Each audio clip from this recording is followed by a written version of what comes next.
परमेश्वर पितार धन्यवाद महान प्रभु যিশুর নামে আর যিশুকে জানাই অসংখ্য অসংখ্য ধন্যবাদ। তো আজকে একটা বাক্য নিয়ে আলোচনা করছি, পরমেশ্বর পিতার বাক্য। তার আগে একটা প্রার্থনা করে নেব। সৃষ্টিকর্তা পিতা, তোমাকে অসংখ্য ধন্যবাদ প্রভু যিশুর নামে, যিশুকে জানাই অসংখ্য অসংখ্য ধন্যবাদ। পিতা, আজকে যে বাক্য নিয়ে আলোচনা করছি পিতা, আপনি সহবর্তী থেকে সুন্দরভাবে সেই বাক্যকে প্রত্যেক সন্তান পর্যন্ত পৌঁছে দিয়েছেন পিতা। আমার বিশ্বাস করেছেন, এই জন্য আপনাকে অসংখ্য ধন্যবাদ প্রভু যিশুর নামে। আর পিতা, কি চাইব না চাইতে আপনি অকাতরে সব কিছু দিয়েছেন। আপনার একজাত জীবিত পুত্র উদ্ধারকর্তা প্রভু যিশুর নামে চাইছি, আমেন। তো আজকে বাক্যের বিষয়বস্তু মথিলিখিত সুসমাচার 5 অধ্যায় 31 পদ। আর উক্ত হইয়াছিল, যে কেউ আপন স্ত্রীকে পরিত্যাগ করে সে তাহাকে ত্যাগপত্র দিক। এখানে যে ডিভোর্সের কথা বলছে, এখানে হচ্ছে তালাকের কথা বলছে, যে যদি কোনো স্বামী তার স্ত্রীকে তালাক দেয় বা ডিভোর্স দেয় তাহলে তাকে ত্যাগপত্র দিক। এটা যে মেসির ব্যবস্থাতে ছিল। বাকি দ্বিতীয় বিবরণী 24 অধ্যায় 1 পদে বলছে, কোনো পুরুষ কোনো স্ত্রীকে গ্রহণ করিয়া বিবাহ করিবার পর যদি তাহাকে কোনো প্রকার অনুপযুক্ত ব্যবহার দেখিতে পায়, আর সেই জন্য সে স্ত্রী তাহার দৃষ্টিতে প্রীতিপাত্র না হয়, তবে সেই পুরুষ তাহার জন্য এক ত্যাগপত্র লিখিয়া তাহার হস্তে দিয়া আপন বাটি হইতে তাহাকে বিদায় করিতে পারিবে। 24 অধ্যায় দ্বিতীয় বিবরণী 24 অধ্যায় 2 পদে বলছে, আর সেই স্ত্রী তাহার বাটি হইতে বাহির হইবার পর গিয়া অন্য পুরুষের ভাজ্যা হইতে পারে। আর এই পশ্চাতে স্বামীও যদি তাহাকে ঘৃণা করে এবং তাহার জন্য ত্যাগপত্র লিখিয়া তাহার হস্তে দিয়া তার বাটি হইতে তাহাকে বিদায় করে কিংবা বিবাহ করি, এই পশ্চাতে স্বামী যদি মরিয়া যায়। 4 নম্বরে বলছে, তবে সে প্রথম স্বামী তাহাকে বিদায় করিয়াছিল, সে তাহার অসুচি হইবার পরে তাহাকে পুনরায় বিবাহ করিবে না, কেননা তাহা সদাপ্রভু সাক্ষাতে ঘৃণা কর্ম। তোমার ঈশ্বর সদাপ্রভু অধিকারার্থে যে দেশ তোমাকে দিয়েছেন, তুমি তাহা পাপ লিপ্ত করিবে না। তার মানে এখানে বলছে, যদি কোনো স্বামী তার স্ত্রীকে ত্যাগপত্র দিয়ে তাকে বার করে দেয়, আবার সে যদি বিয়ে করে, তারপরে যদি তার স্বামী মারা যায়, আবার সে পুরনো স্বামীর কাছে সে আসতে পারবে না, কারণ সে অসুচি হয়েছে। মথিলিখিত সুসমাচারে বলছে 5 অধ্যায় 32 পদে বলছে, কিন্তু আমি তোমাদেরকে বলিতেছি, যে কেউ ব্যভিচার ভিন্ন অন্য কারণে আপন স্ত্রীকে পরিত্যাগ করে সে তাহাকে ব্যভিচারিণী করে, এবং সে ব্যক্তি সেই পরিত্যক্তা স্ত্রীকে বিবাহ করে সে ব্যভিচার করে।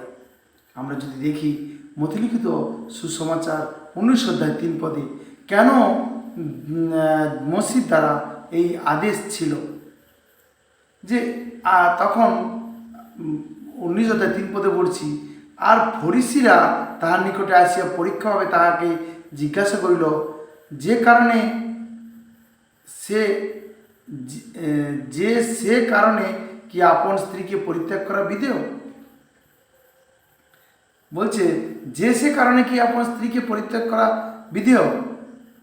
তখন যিশু উত্তর করিয়া কহিলেন, তিনি উত্তর করিলেন, তোমরা কি পাঠ করো নাই, যে সৃষ্টিকর্তা আদিতে পুরুষ ও স্ত্রী করিয়া তাহাদিকে নির্মাণ করিয়াছিলেন, আর বলিয়াছিলেন, এই কারণে মনুষ্য পিতা মাতাকে ত্যাগ করিয়া আপন স্ত্রীতে আসক্ত হইবে এবং দুজন একাঙ্গ হইবে। তবে ঈশ্বর যখন আদম হওয়াকে বানিয়েছে, তাদের জুড়ি বানিয়েছে, তখন তারা একটা অঙ্গ হয়েছে, একাঙ্গ হয়েছে। এই কারণে মনুষ্য মাতা পিতাকে ত্যাগ করিয়া আপন স্ত্রীতে আসক্ত হইবে, এই জন্য দুজন একাঙ্গ হইবে। সুতরাং 6 পদে বলছে, সুতরাং তাহারা আর 2 নয়, কিন্তু একাঙ্গ। অতএব ঈশ্বর যাহা যোগ করিয়া দিয়েছেন, মনুষ্য তাহা বিয়োগ না করুক। তাহারা তাকে কইলেন, তবে মেসি কেন ত্যাগপত্র দিয়ে পরিত্যাগ করার বিধি দিয়েছেন। তার মানে বলছে যে মেসি তো বলেছে যে ত্যাগপত্র দিয়ে তাকে ত্যাগ করা যাবে, কেন বলেছেন এই কথা?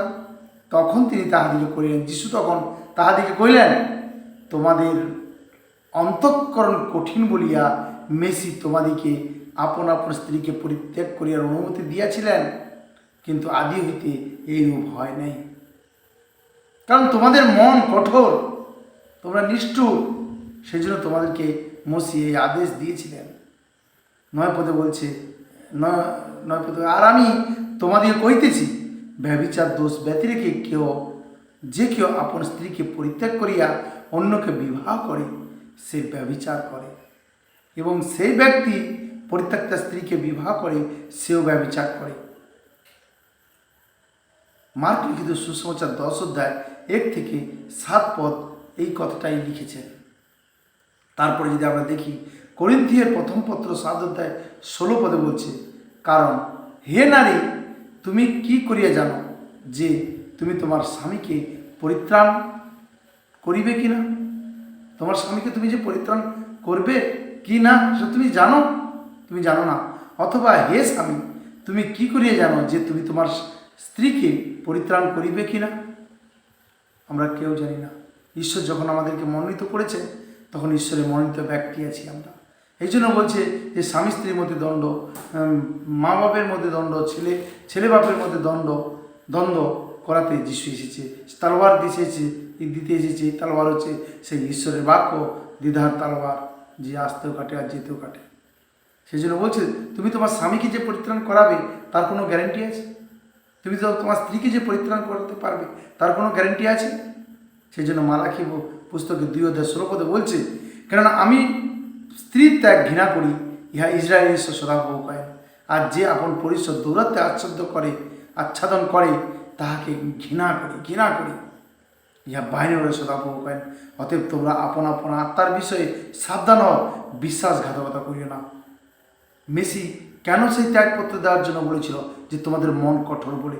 কিন্তু ঈশ্বর বলছে তোমাদেরকে যে তোমরা কোনো রকমভাবে তোমার স্ত্রীকে তুমি কি করো না, ডিভোর্স দিও না, তালাক দিও না, ছেড়ে দিও না।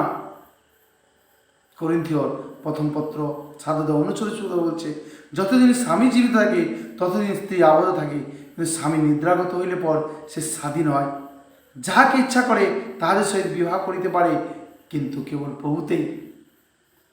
সে ঈশ্বরের ইচ্ছা অনুসারে, তার যদি ইচ্ছা হয় সে করতে পারে, তাহলে জোর করে যাকে কেউ বিয়ে দিতে পারবে না।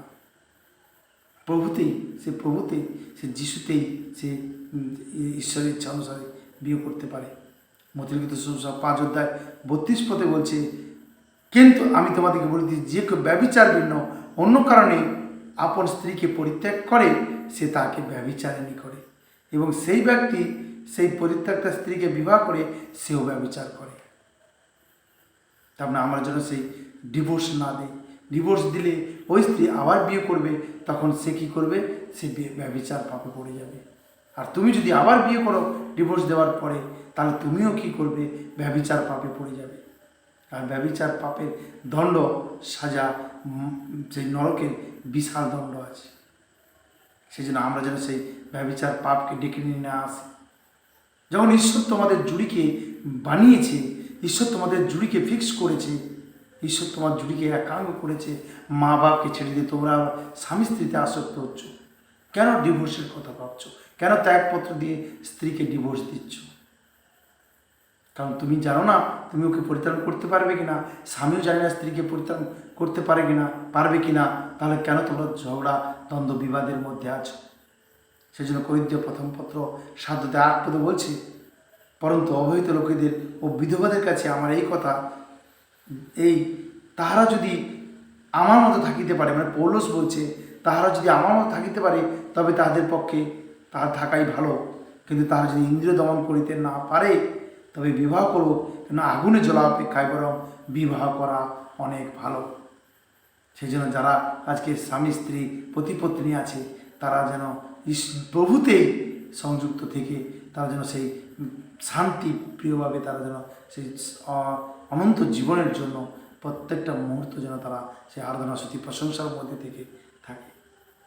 তারা যেন ডিভোর্স বা ত্যাগপত্র দিয়ে স্ত্রীকে যেন বাদ না দেয়। তার ধন্যবাদ মহান প্রভু যিশুর নামে। যিশুকে জানাই অসংখ্য অসংখ্য ধন্যবাদ।